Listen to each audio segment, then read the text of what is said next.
So, for the most part, I really like this episode because I really like Mon-El.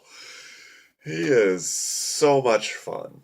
Um, and cutting right into it, hope you have your drinks ready. Because, one Carly Lane of Supergirl Radio posited the theory that Mon-El was really the prince, that he was being the, unreliable narrator trope in his flashback explaining how he got into the Kryptonian ship onto Earth and everything.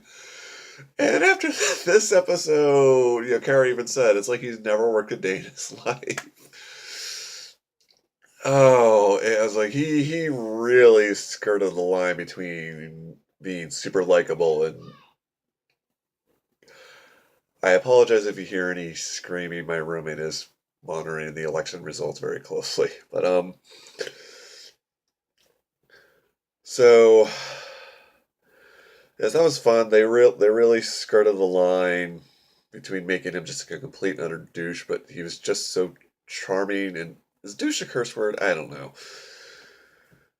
But at the end of the day, he was still likable enough, and I really like Kara's moral about she was trying to make him go through the same experience that she went through, and that just might not work for him. The two interact really well together. It was great to see Kara be more Kara than, well, maybe not more Kara, but than Supergirl this time. But it seems like this is the most Kara we got in a while, and it reminds me why that was the part of the role that sold me on Melissa Benoist is just how awkward and ridiculous she can be, and I just love it. It made me celebrity crush fall in love with her all over again. It was fantastic.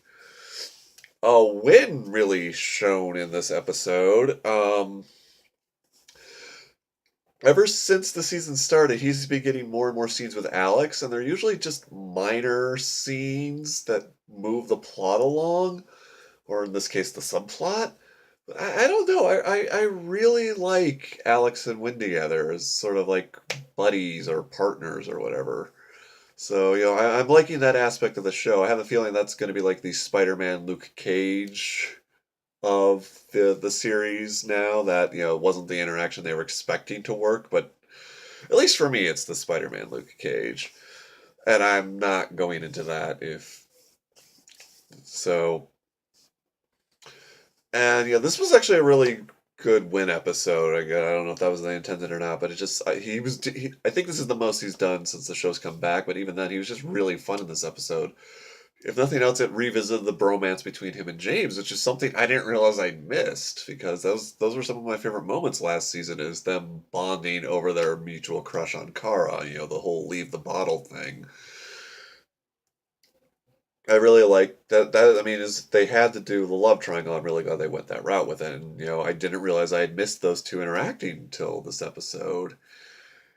Which and I'm this is the most. This is hands down the most James we've gotten since the show came back, and this was really good stuff. I was a really good character moment for him.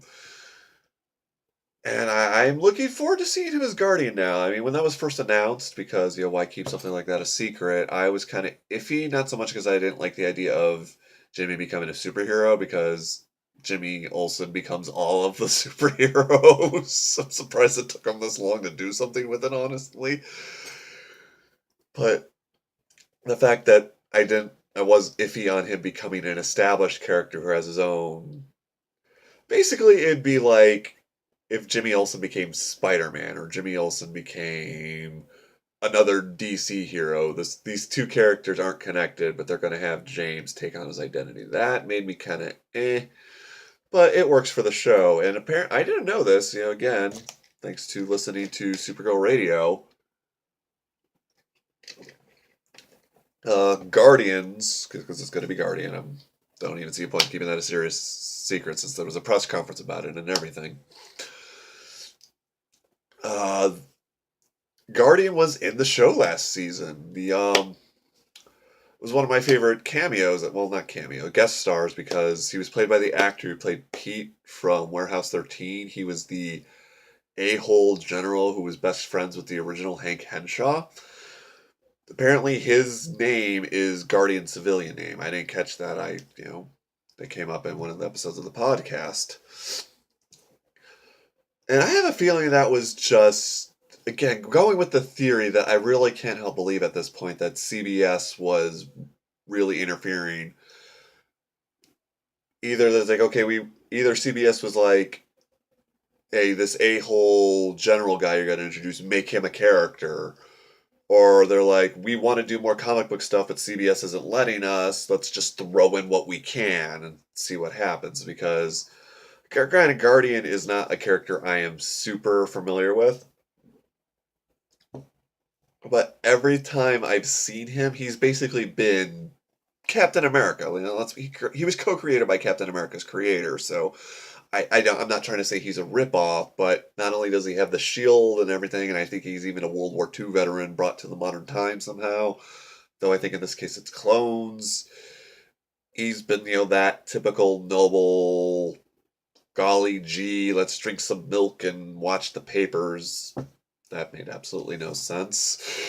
But hopefully my point is across. So the fact that that guy, who I do not remember any redeeming qualities about, aside from the fact that he was played by Pete from Warehouse 13, I don't think they could make him Guardian. So given all of that information, I'm okay with James being Guardian. And again, going Captain America parallels, I love that he grabbed a trash can lid and made an impromptu shield.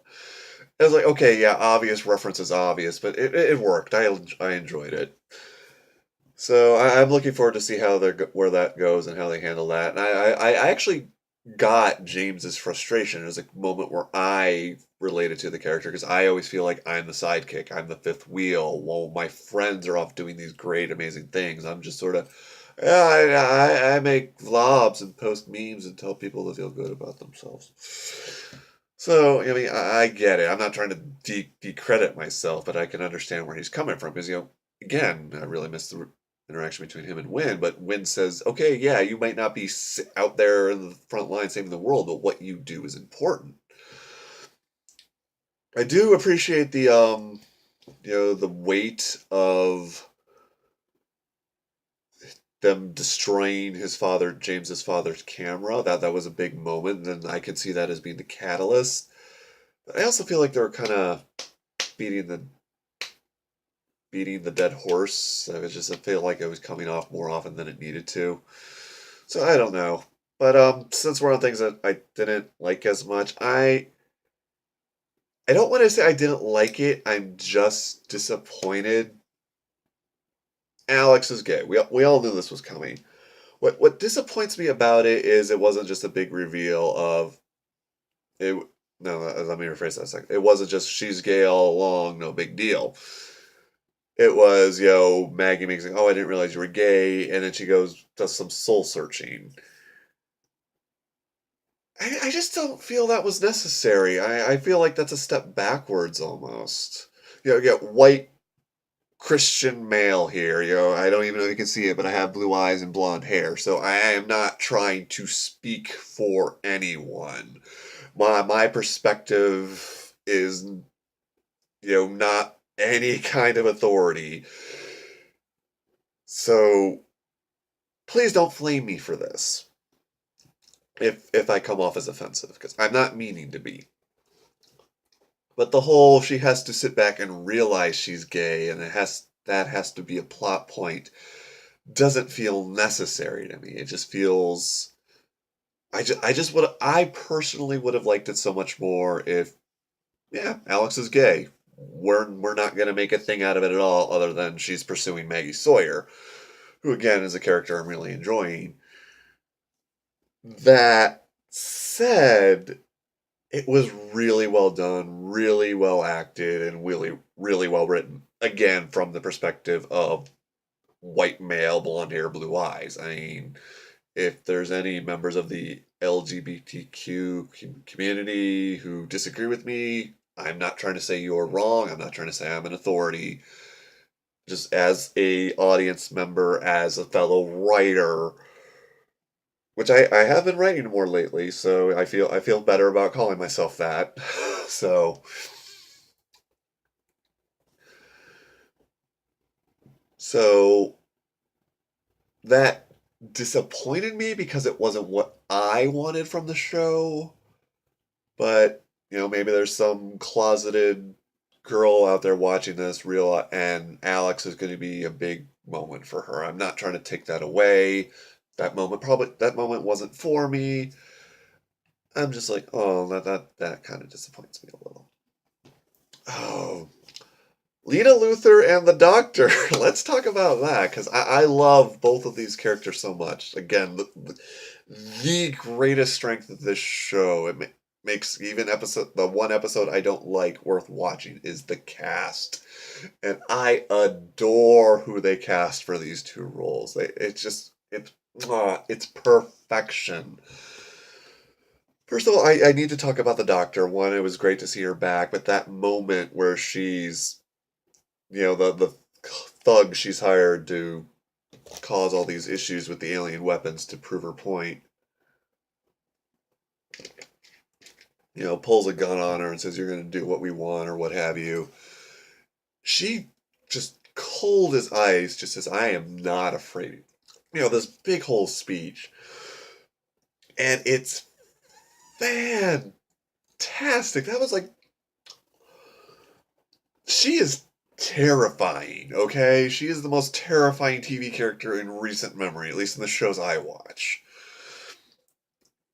So, I mean, just just cold as freaking ice. I loved it. It was fantastic.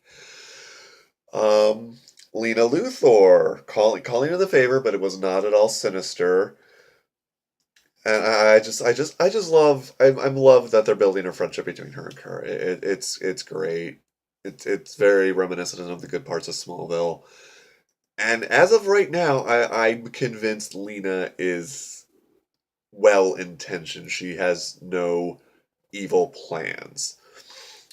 I spent some of this episode wondering if maybe she was working with the Doctor, and then holy crap, the Doctor is shows up in a scene with Lena, and I'm like, oh, is this going to be the big reveal that they're working together? And then Lena goes, "Oh, what do you want, Mom?" I mean, there's even a dramatic pause, and I'm like, okay, that is cliche as all heck, but I did not in a million years see it coming. If anything, I was expecting those two to work together, which again, in my mind, solidifies the fact that Lena is, at least for now, like early seasons of Smallville Lex, trying to be a good person, trying to do right. She might be a little skewed in her perspective and everything, but that's fantastic. I love that. I want them to go the Smallville road with this. I want her to be good for at least 2 seasons and then slowly start to send her down the spiral. If they do that, I'm okay with her staying good the whole time. But if they are going to do a heel turn, to borrow a wrestling term, I completely reverse those words. But just give us enough good Lena to make us care, really do that good. And again, this season so far has not, like I said, what I just talked about are minor disappointments in what is a fantastic episode. So, do not misunderstand. This season has still been solid. And I apologize for this. I'm not picking, I just gotta sort of scratch. And then this brings me back to the Doctor, because her whole thing is these aliens can't be trusted. I did not realize it until that moment, but that is Lex's entire motivation, and just about, well, and maybe his modern incarnations, because before it was like his original origins, he hated Superboy because Superboy made him bald. And, I'm quite glad we've moved away from that. So, when she was giving her speech about she's trying to protect her son and her daughter from this alien menace, it was like, and then, that reveal, and I was like, oh my God, how did I not make this connection before? Especially since she said son and daughter, and that whole thing, that is Lex's deal. So apparently Lex really takes after his mother in this incarnation, which, again, I am all for. And looking back on, Young Justice is my big exposure to Project Cadmus, which incidentally got a season 3, so I'm super excited for that, and I'm actually hoping they work Kara in. But also, I also know it as the place that created the '90s Superboy from the Reign of Superman storyline, which is like one of my favorite comic book stories ever. You should read it. And the big twist was Superboy was a half clone of Superman, but the other half was Lex Luthor because Lex Luthor was secretly running Cadmus. So again, it fits together so well in my opinion. So it's a very solid episode, which between this and Gotham made me very happy because I had a very exhausting day at work. If you'll notice, I look a bit more ragged than usual. It was just really exhausting. Not a bad day necessarily, just constant moving from the moment I clocked in. And I've just broken 16 minutes, so I'm going to call it quits here. But yes, great episode. Thanks to everyone involved. And as far as I know, I'll see you next week.